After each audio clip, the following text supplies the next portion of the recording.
Marlo Berliner is a National Indie Excellence Award for Young Adult Fiction finalist this year for her novel, The Ghost Chronicles. This former accounting manager at a Fortune 500 company is now a full-time writer and a freelance editor. In her debut novel, The Ghost Chronicles, Marlo writes about young Michael's afterlife, or you could say after love life. Marlo Berliner joins me now. Hi, Marlo. Thank you so much for being here. Thank you. It's a pleasure. Let's talk about, I'd like to just roll it back before you wrote The Ghost Chronicles, and what inspired you to step outside of the role you were apparently very successful in, in corporate life, and write this story. Well, the original spark for the idea actually came while I was on vacation at the Outer Banks. I was on the beach, and both my older son and I were reading The Ghost Chronicle. I'm sorry. That's okay. I'm sorry. No. What were you? You were reading Harry Potter, We right? were reading the Harry Potter books, and I was reading the second book in the series, Chamber of Secrets. And in that book, there's a chapter called The Death Day Party. And it talks about the ghosts in the Hogwarts castle, how they are having a death day party instead of a birthday party. Nick. Is that one of them? Nearly headless Nick. Nearly headless Nick. Yes, characters we love. And the chapter describes what they're doing at this party, what they're eating, the music, the dancing, and just immediately a flood of ideas and questions came into my mind. What would the afterlife be like? What would you do? What would your daily routine look like? How would you feel if you were stuck? And immediately, Michael's character came to mind. Wow. I knew a number of things right off the bat. I knew that I wanted him to, first of all, I had the name right away, Michael Andrews, the name of my two boys. And I knew right away that I wanted him to be the kind of person that dies tragically through no fault of their own. Right. The kind of story almost ripped from the headlines about someone who is young and life is just about to take off. So I immediately knew I wanted him to be 18 years old. He's a scholar athlete, going to play at a big school. Oh gosh, how many going to play basketball. Sad stories have we heard about exactly that sort of young person? Exactly. Yeah. So this person who you say to yourself, what a shame, why that person, why that moment in their life when they had so much potential, so much going for them.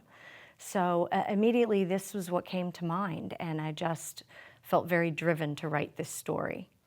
Were you looking for a way to find some redeeming value to such a tragedy, if there is such a thing? I think I was, and part of it I think was drawn from my own life. I was almost killed in a car accident when I was 17.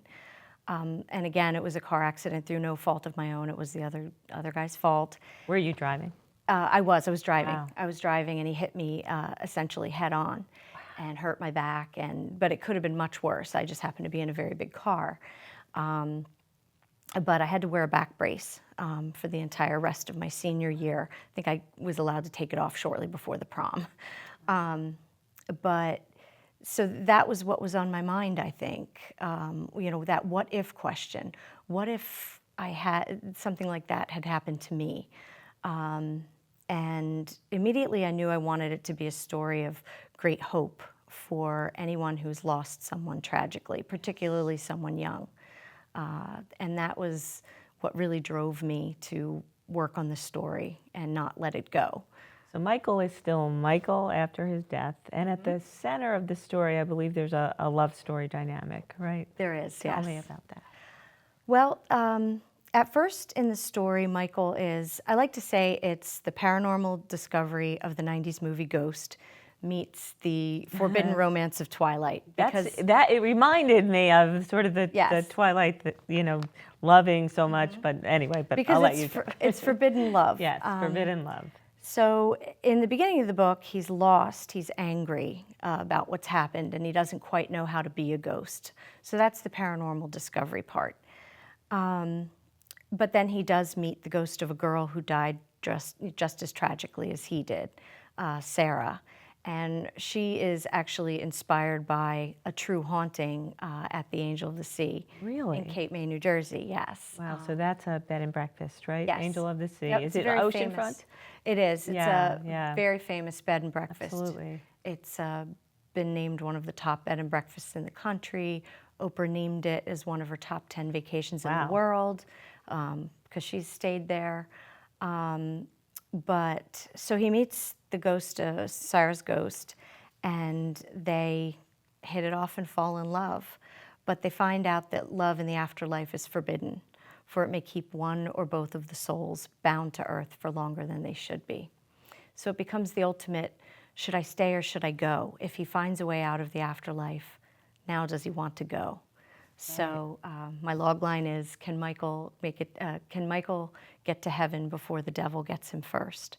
And if it means leaving Sarah, is he sure he still wants to go? Wow, wow. So in this telling of Afterlife, and I don't want any spoiler alert, I don't want to spoil the story for anybody, but for the character Michael, is getting to heaven is a certain ideal. Is that right? I mean, basically, that's a good thing. It is. In this it is. context. But he begins throughout the first book. It is the first book in a series, but throughout the first book, he even questions, is there anywhere to go? As anyone might. Of course. We all have whatever religious or spiritual persuasion. We all think we have some idea of what might happen when we die. Right. But what if it doesn't happen that way? What if you're thrust into a situation where you're figuring it out? Would you lose your faith? What would you question? You'd probably question everything, and that's what he does. Those are big questions. Mm-hmm. And Like this is a young adult novel. It's an upper young adult Yeah. with adult crossover appeal. Yeah. I think it's been read so far by as many adults as children. I can imagine. Absolutely. Was your intention to help allay some fear for young adults when they would think about death and give them something else to think about, depending on, as you say, of course, everyone has decisions to make about faith. Mm-hmm. We can't begin to talk about this, but this is a whole fantasy world that you've created. Mm-hmm.